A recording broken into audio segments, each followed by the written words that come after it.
తెలంగాణ ఆంధ్రప్రదేశ్కి ఒక మీటింగ్ జరిగింది. సమస్యలు ఎప్పుడూ ఉంటాయి, మీరు గుర్తుపెట్టుకోవాలి. రాజకీయాలు ఎప్పుడూ ఉంటాయి.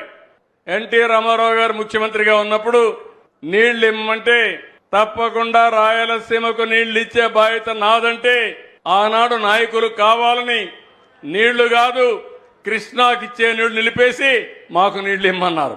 ఆయన ఒకటే చెప్పాడు, మీకు నీళ్లు కావాలి, నీళ్లు ఇచ్చే బాధ్యత నాదని మొట్టమొదటిసారిగా బచావత్ అవార్డు ప్రకారం రాయలసీమకు నీళ్లు ఇచ్చిన ఏకైక నాయకుడు నందమూరి తారక రామారావు గారు.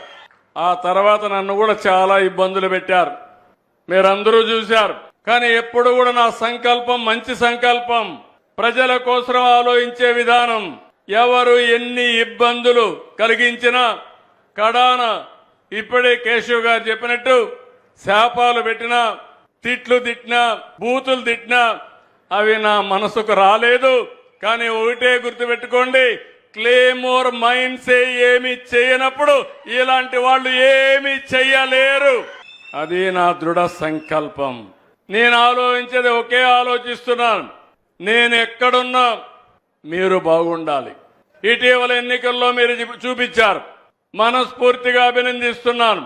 తెలుగుదేశం పార్టీ పుట్టినప్పటి నుంచి 93% స్ట్రైక్ రేట్ అంటే అందరినీ గెలిపించారంటే ఇక్కడ జయసూర్యను కూడా 20 సంవత్సరాల తర్వాత గెలిపించారంటే, నంద్యాల పార్లమెంట్ మెంబర్ గా శబరి గారిని ఇక్కడ గెలిపించారంటే అది మీరు చూపించిన అభిమానం. నేను గుర్తుపెట్టుకోవాలి, మా నాయకులు కూడా గుర్తుపెట్టుకోవాలి. ఈ ప్రాంతాన్ని అభివృద్ధి చేయాలి. ఇంకొక విషయం కూడా మీరు గుర్తుపెట్టుకోండి, రాయలసీమ అన్ని ప్రాంతాల కంటే మెరుగైన ప్రాంతం.